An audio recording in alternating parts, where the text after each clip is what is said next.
আপনারা বলুন তো এই 15 বছরে কটা নিয়োগ করেছেন পরিচ্ছন্ন, কটা নিয়োগ করেছেন যেটা সুপ্রিম কোর্ট হাইকোর্ট দেখেনি? বলতে পারবেন? একটাও পারবেন না। দিনের পর দিন রাত্রে কেঁদেছি আমরা, যোগ্যরা রাস্তায় পড়েছে, লাঠি খেয়েছে। আমি নিজের এই যারা বলে যে শিক্ষক নাকি জাতির মেরুদণ্ড, সেই শিক্ষকের মেরুদণ্ডে আপনাদের সরকার, চোর দুর্নীতিবাজ সরকার লাঠি মেরেছে। আপনাদের নেতা মন্ত্রীরা, গ্রাম পঞ্চায়েতের প্রধান উপপ্রধান মেম্বার, তাদের অট্টালিকা, আর আমরা যারা ফিজিক্সে, কেমিস্ট্রিতে, ম্যাথমেটিক্সে, ইংলিশে এমএ বিএড, এমএসসি, পিএইচডি, অন্যান্য চাকরি ছেড়ে নিজের বাড়ির কাছাকাছি নিজের রাজ্যে সেবা করার জন্য, নিজের গ্রামের ছেলে মেয়েদেরকে শিক্ষা দেওয়ার জন্য শিক্ষকের পেশাটাকে বেছে নিয়েছিলাম, সেটা আমাদের অন্যায় হয়েছিল? আপনারা চাল কাপড় একসঙ্গে মিশিয়ে দেওয়ার প্রচেষ্টা করেছেন। আমার কথা শুনুন, আপনারা অনেক বলেছেন। আপনারা যে কাণ্ডগুলো করে গেছেন, আমি জানি না আমার চাকরিটা আছে কি নেই, আমি জানি না, তার জন্য দায়ী কি? আপনারা তো। আমি প্রশ্ন করবো না আপনাকে। আমার আগস্ট পর্যন্ত বেতন আছে, 19,000 যোগ্য শিক্ষাকর্মীদের বেতন আগস্ট পর্যন্ত।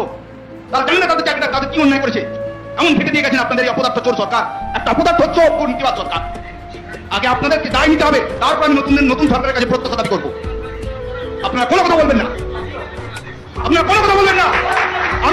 আমি অল্প বয়সে আমার বাবাকে হারিয়েছি। আমার মতো হাজার হাজার ছেলেরা সংগ্রাম করে, লড়াই করে গ্রাম বাংলার বিভিন্ন প্রান্ত থেকে উঠে এসেছে, শুধু শিক্ষকের মতো পেশাকে বেছে নিয়ে অন্যান্য পিএইচডি করেছে, কেমিস্ট্রিতে, ফিজিক্সে, ম্যাথমেটিক্সে। তার অন্যায় করেছে, এই পেশাটাকে বেছে নিয়ে বড় বড় ডায়লগ দিচ্ছেন মঞ্চে কোথায়। আপনাদের কোনো অসুবিধা হয় না। আমার পরিবারের দায়িত্ব কে নেবে?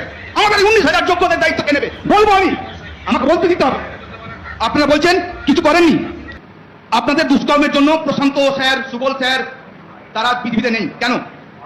মারা গেছে। অনেকে ডিপ্রেশন, আপনারা খোঁজ নিয়ে দেখুন, সাইকোলজিস্টের কাছে ভিড় লেগে গেছে, পাগল হওয়ার মতো উপক্রম। ওনাদের কাছে দাবি তো আমরা জানাবোই, কিন্তু আপনারা কেন আমাদের সঙ্গে এরকম করলেন তার কৈফিয়ত আমরা চাইবো না আপনাদের কাছে। কেন আমাকে লাঠি মেরেছিলেন? কেন পুলিশ দিয়ে আমাদের সহকর্মীদের চোখ নষ্ট করে দেওয়ার প্রচেষ্টা করেছিলেন বিকাশ ভবনের বাইরে? প্রশ্ন করবো আপনাদেরকে।